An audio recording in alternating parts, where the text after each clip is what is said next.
우리가 이제 뭐 여러 가지 전망에 대해서도 의견을 나누고 했습니다만, 사실 실질적으로 시장에 뭔가 전세, 매매 이런데 정말 체감상 영향을 많이 미치는 건 사실 공급량과 관련된 부분들을 빼놓을 수가 없어요. 특히 뭐 모든 전문가분들이 인식은 하고 계신 부분인데, 서울 쪽은 사실 공급량이 많은 시장은 아니고 실제 뭐 미분양도 미미한 수준인데, 지난번에 이제 윤석열 정부에서 270만 원 공급 계획을 발표를 했어요. 제가 의도한 부분은 아니긴 한데 이게 인허가 기준이에요. 예. 그래서 제가 한 16년치의 인허가 물량을 평균을 내서 보니까 그 중에 한 18% 정도는 실제 준공을 못 하더라고요. 네, 인허가 기준에선 그렇습니다. 거기에 또 서울은 50만 호 정도의 이제 공급 계획을 가지고 있으니까 이게 이제 실제 시장에 제대로 공급이 될 거냐에 대한 부분에 따라서 이 수요자분들이 의사결정을 할 거예요. 어떻게 생각하세요? 270만 원 공급 계획. 제가 먼저 또 말씀을 한번 드리면 네. 일단 270만 호나 그 현실적인 내용들 보면 시공사분들 만난 그런 얘기도 사실 합니다. 270만 호 할 시멘트도 없다. 시멘트가 없다. 네, 현실에 참 와닿는. 네, 정말 그 원자재 수급이라든지 이런 부분들이 현실적으로 굉장히 어려운 상황이기 때문에 이거 인허가뿐만 아니라 착공을 하게 해준다고 해도 막상 자재 수급하는 게 굉장히 어려워졌다는 거예요. 연구원님께서도 말씀해 주셨던 그런 물량들보다도 더 못 미칠 가능성도 있다. 수치화로 뭐 계량화를 해주셨지만 18%만 모자라도 서울 아까 50만 원 하면은 겨우 10만 호가 날아가는 거고, 앞에 뭐 전국 단위로 보면은 거의 한 50만 호 정도가 사라지게 되는 그 상황이잖아요. 맞습니다. 예, 근데 그거보다도 훨씬 못 미칠 가능성이 있다. 예, 정확하게 뭐 얘기를 하면은 결국은 인허가 정도에 미치는 그런 수치 정도로밖에 안 나올 수밖에 없을 것 같고요.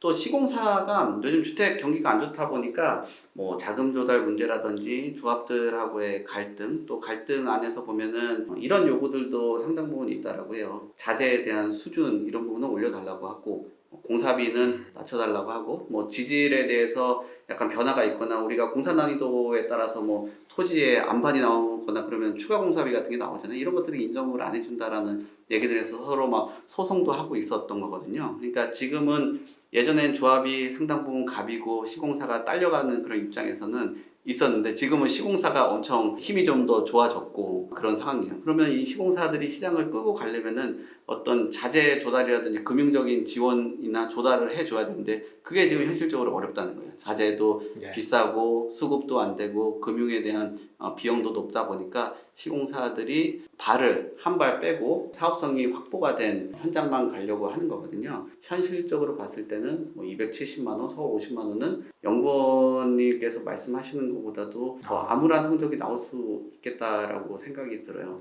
결국은 또 단기간이 아니라 이게 워낙 비탄력적이다 보니까 추후에 나오는 그런 물량들이잖아요. 그런 것들로 봤을 때는 규제 완화에 대한 속도라든지 뭐 거래를 활성화할 수 있는 정책적인 지원이 지금부터 들어가지 않는다라면은 몇 년 뒤에는 주거에 대한 뭐 질이라든지 또는 새 주택에 대한 공급이 상당히 많이 부족할 수 있겠다. 뭐 그렇게 생각이 됩니다.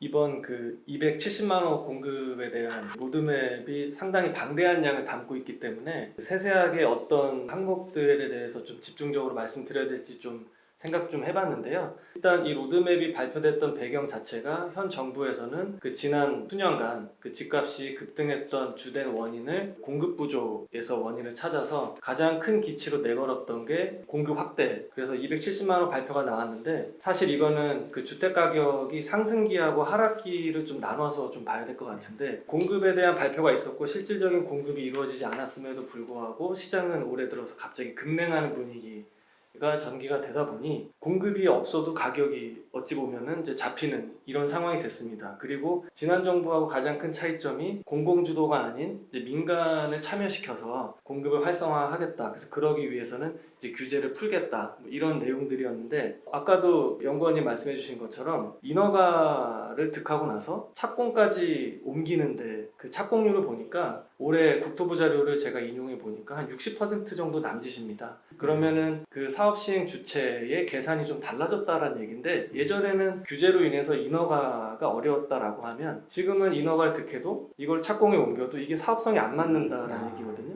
그러니까 경기 침체 또는 이제 미분양에 대한 우려 때문에 사업의 실행 단계에서 움직이지 않는다는 얘기인데, 그런 측면에서 270만 호에 대한 그 실효성에 대해서는 의구심이 있는 것은 사실입니다. 그럼 이제 각각 좀 항목에 대해서 몇 가지 좀 말씀 좀 드리자면, 일단 요번에 시장에서 긍정적으로 평가받는 항목들은 균형 발전도 굉장히 중요하지만 효율 측면에서 사람들이 살고 싶어하는 지역의 유효 공급을 늘리고, 지방 같은 경우는 오히려 공급을 더 축소하는, 오히려 인구가 감소하는 곳들은 이제 이렇게 좀 타겟팅을 한 거에 대해서는 굉장히 좀 좋게 받아들여지는 분위기가 좀 있고요. 다만 이제 그 수도권처럼 인구가 밀집해서 그 수요가 계속 좀 꾸준한 지역 같은 경우에는 이제 정비 사업이나 그 예를 들면 이제 재건축 재개발을 활성화를 시켜야 되는데, 여기에 대한 그 재건축 규제를 철폐하겠다라고 해서 재초안에 대한 뭐 얘기도 좀 있긴 했었고, 뭐 연말에 안전진단에 대한 얘기도 있었고, 그리고 1기 신도시에 대한 특별법을 제정해서 공급을 확대하겠다. 여기에 대한 어떤 이제 구체적인 방안들이 아직은 시장에서 좋게 받아들여지진 않는 것 같아요. 그러니까 이런 점들이 오히려 정책에 대한 좀 기대감보다는 아직까지는 이제 불확실성과 불안 요인으로 좀 작용을 좀 한다라고 생각이 됩니다. 그래서 지금도 이제 공공주택 50만 호에 대한 뭐 신규 택지 지정이 발표가 되고 있는데, 내년부터 이런 로드맵에 대한 270만 호 공급 발표에 대한 후속 조치와 대책이 어떻게 연달아서 나오는지, 그 시너지에 따라서 향방이 좀 나눠질 수 있을 것 같고요. 이건 좀 긴 화두로서 두고서 참여자들이 접근해야 되지 않나, 이렇게 보고 있습니다. 최근에 이제 PF 쪽 사실 금리가 엄청 나잖아요. 엄청나죠. 네, 10%를 넘나드는 이런 네. 금리인데, 그럼 고금리를 분양가에 반영을 해서 적극적으로 이렇게 공급에 나설 수 있는 민간 업체가 있나요? 현재 상황에서? 거의 없다라고 좀 생각이 되고요. 이미 이제 하강 국면에 진입을 했는데 수요가 뒷받침이 된다라는 이제 명확한 사업 시뮬레이션이 안 나온 상황에서 비용 지출을 그렇게 늘리는 이제 민간 주체는 지금 거의 없을 겁니다. 특히나 금융권에서 이제 자금을 조달해야 되는 입장에서도 어떤 의사결정을 다 지금 현재는 좀 많이 뒤로 밀어놓은 상태로 좀 보여지고 있고요. 그냥 분위기를 말씀드리자면, 예전에는 이제 상승기 때는 땅이 귀하고 사업장이 귀하기 때문에 뭐 입지적인 어떤 사업성을 떠나서 일단 조달이 가능하면은 일단 진행이 됐었던 데 비해서 그러니까 땅이 귀했다는 거죠. 시행이 귀했는데, 지금은 아까도 이제 분양가 얘기 나왔지만은 그 건설사, 시공사라든지 이제 금융사의 그런 중요도가 더 커져가는 그런 분위기로 좀 전환이 되는 과정에서 그런 20% 이상의 고금리를 조달을 해서 과연 수익을 남길 수 있는 사업장이 얼마나 될까, 이런 판단을 했을 때 아마 민간업체가 쉽게 뛰어들기는 만만치 않을 거로서 생각하고 있습니다. 그러니까 아까 그 우리 270만 원 목표치가 달성하기가 어렵다라는 게 이런 거에서 나타난 거예요. PF 자금 조달이 어렵고, 네. 예전에 토지 가격이 한 10%만 있어도 사업을 할 수 있었던 상황이면 네. 지금 자기 자본 30에서 한 50% 정도 갖게 되는 거죠. 그러니까 10% 갖고 할 수 있었던 사업장이 3개였다면 30% 하나면은 하나밖에 못 하는 거잖아요. 사업에 대한 그 양이라든지 공급 양이 생각보다 금리적인 부분도 있겠지만 자기 자본, 또 자기 자본이 부족하셨던 분은 뭐 브릿지까지도 활용을 한 다음에 너무 본 PF로 이렇게 넘어가고도 했었잖아요. 그런 부분에 대해서도 위축이 되고, 또 분양 경기가 안 좋다 보니까 어떤 자금 회수에 대한 그 경직, 이런 것들 때문에 금융권에서 조달하기가 어려워졌습니다. 그러니까 단순히 뭐 허가의 문제다, 정책의 문제다, 뭐 주택가격 조정의 문제다도 있겠지만, 이런 PF 시장 안에서 자금 경색이라고 하죠. 이게 심해져서 사업의 뭐 규모적인 부분이, 그리고 또 규모 외적으로 양이라는 측면에서 봤을 때는 굉장히 많이 축소가 될 수밖에 없다.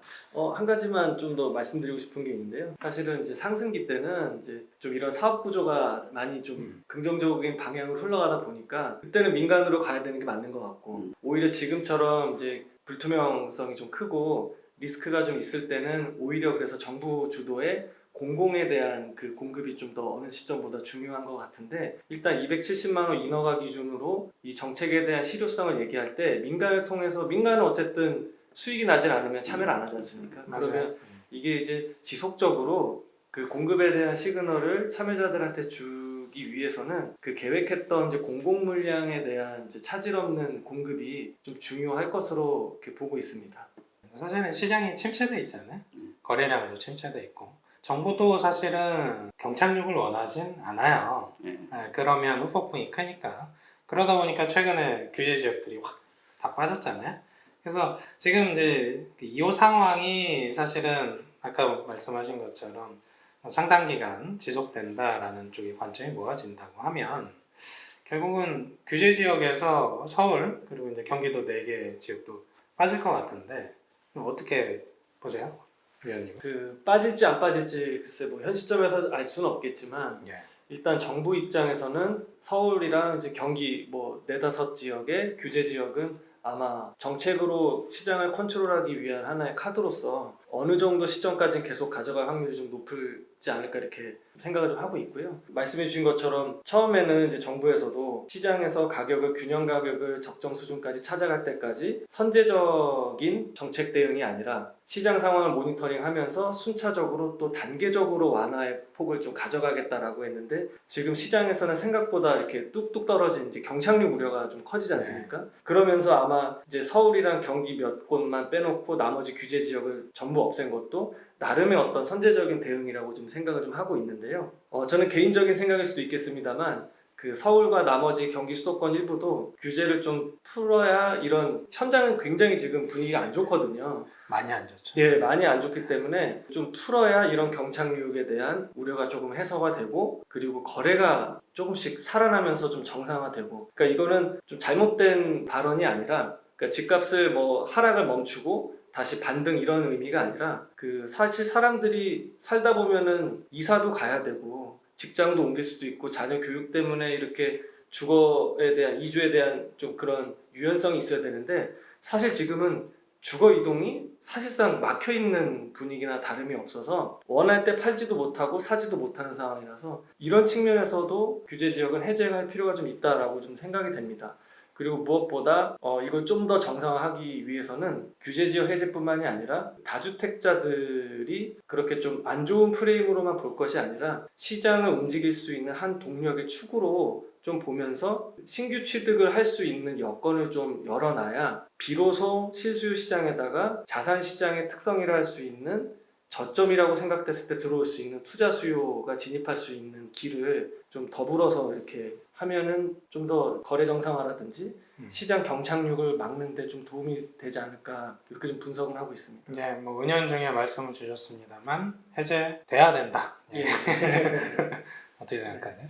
저는 규제 지역은 푸는 게 맞다라고 보는 입장이에요. 사실 규제 지역에 대해서 뭐 다양한 연구들도 있고 한데 규제 지역에 과연 효과를 주냐라고 봤을 때는 뭐 그렇지 않다라는 의견들도 많거든요. 뭐 문재인 정부 때 어떤 특정 지역을 규제를 하면 그 규제 지역에 뭐 주택 가격이 올라갔던 그런 시기도 있고요. 또 최근 이 정부가 유지를 하고 있는데도 불구하고 뭐 주택 가격은 또 하락하고 있는 그런 국면이거든요. 결국은 규제에 대한 것이 시장에 주는 어떤 뭐랄까요 가격이나 뭐 가격 뭐 폭등 폭락에는 주요 원인으로 보지는 않고요. 그냥 유동성이 지금은 가장 주요 변수다라고 보여져요. 금리하고 그렇게 된다라면 이 규제가 오히려 지금 거래를 활성화하고 좀 거래를 활발하게 하는 데 있어서 일정한 제약, 소위 그냥 귀찮은 존재밖에 되지 않는 상황이기 때문에 부자연스럽다라고 느껴지고요. 또 일정하게 거래량이 나와줘야지 뭐 부동산 관련된 뭐 정책을 수립을 하는 데 있어서도 부작용 같은 것도 없습니다. 지금 너무 과거에도 너무 적은 양을 가지고 정책을 만들고 지금 같은 경우도 너무 적은 거래량을 가지고 시장을 판단하는 데 있어서 굉장히 보수적으로 접근할 수밖에 없는 환경이거든요. 그러면 그 보수적인 접근 안에서 위원님께서 말씀하신 것처럼 뭐 주거에 대한 이동이라든지 이런 것들이 자연스럽게 이어지지 못하다 보니까 오히려 오류가 나올 수 있다. 그리고 사실상 주택의 규제를 풀고 조이고 하는 거에 있어서는 정량적인 요건하고 정상적인 요건이 있잖아요. 정량적인 요건이 일정하게 충족이 되어 있다라고 판단이 되면은 정상적인 평가가 지금 시장에서 주택 가격이 급등하겠다라는 것들은 글쎄요 주거정책심의위원회보다 시장이 더 많이 판단을 하고 있는 것 같아요. 시장 안에서는 매수 심리라든지 이런 것들이 전혀 회복이 안 되고 있는 상황이거든요. 그러면은 그런 심의하시는 분들도 지금 현재 어떤 뭐 지수라든지 또 그 앞단에 있는 정량적인 요건을 본다라고 하면 서울의 규제는 푸는 게 맞다. 그리고 이 규제가 풀렸다고 해도 뭐 저 개인적으로는 아까 말씀드린 어떤 규제 지역보다는 유동성과 금리가 가장 큰 변수이기 때문에 주택 가격이 폭등을 한다든지 뭐 앙등을 하는 뭐 그런 결과는 나오지 않을 거다. 뭐 저는 그렇게 보고 있습니다. 예, 뭐 우스갯소리를 하나 하자면 과거에 이제 규제 지역 지정하면 정부가 이제 오를 곳을 찍어준다 그런 얘기가 있었는데 그게 왜 그러냐면 정책을 피시는 분들은 시장이 이성적이다라는 전제하에서 정책을 하는 건데 꽤 오래 계셨습니다만 시장이 이성적인 적이 별로 없습니다. 사실 규제를 푼다고 해도 지금은 오히려 살아나지 않는 어떻게 보면 좀 비이성적이죠. 반면에 과거에는 이제 규제를 하니까 더 오르는 상반되게 나타나는 이런 부분들이 있는데 시장은 사실 항상 비이성적으로 움직인 부분들을 한번 생각을 해보시고 여기까지 말씀 잘 들었습니다. 네, 감사합니다.